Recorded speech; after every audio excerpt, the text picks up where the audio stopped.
അസമിൽ ഇതര മതസ്ഥർ ഭൂമി കൈമാറ്റത്തിന് അനുമതി തേടണമെന്ന വിദ്വേഷ ഉത്തരവുമായി BJP സർക്കാർ.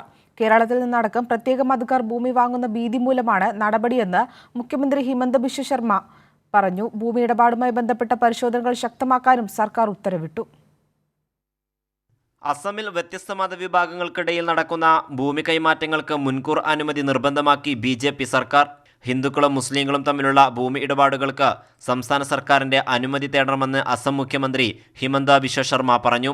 ഇന്ന് ചേർന്ന മന്ത്രിസഭാ യോഗത്തിലാണ് BJP സർക്കാരിന്റെ വിദ്വേഷ ഉത്തരവ്. ഭൂമി കൈമാറ്റത്തിൽ നിയന്ത്രണം ഏർപ്പെടുത്തുന്നത് കേരളത്തിൽ നിന്നടക്കം പ്രത്യേക മതക്കാർ സ്ഥലം വാങ്ങുന്നത് മൂലമുള്ള ഭീതിയാണെന്ന് ശർമ്മ പറഞ്ഞു. The transfer of land between two religious groups need to be handled very carefully.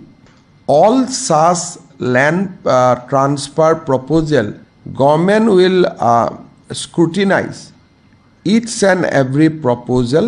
സംസ്ഥാനത്തിന് പുറത്തു നിന്നുള്ള NGO-കൾക്കും നടപടി ബാധകമാകും. അസമിലെ NGO-കൾക്ക് ഒരു നടപടിക്രമവും ആവശ്യമില്ലെന്നും സർക്കാർ വ്യക്തമാക്കി. ഭൂമി വാങ്ങുന്നതിന് മുമ്പ് വിശദാംശങ്ങൾ സർക്കാർ അംഗീകാരത്തിനായി സമർപ്പിക്കണം. ഇതുമായി ബന്ധപ്പെട്ട പരിശോധനകൾ ശക്തമാക്കാൻ റവന്യൂ വകുപ്പിനും സർക്കാർ നിർദ്ദേശം നൽകിയിട്ടുണ്ട്. അതേസമയം രാജ്യത്തെ പൗരന്മാരുടെ അവകാശങ്ങളെ മതാടിസ്ഥാനത്തിൽ വേർതിരിക്കുന്നത് ഭരണഘടനാ വിരുദ്ധമാണെന്ന് പ്രതിപക്ഷം വിമർശിച്ചു. കൈരളി ന്യൂസ്, ദില്ലി.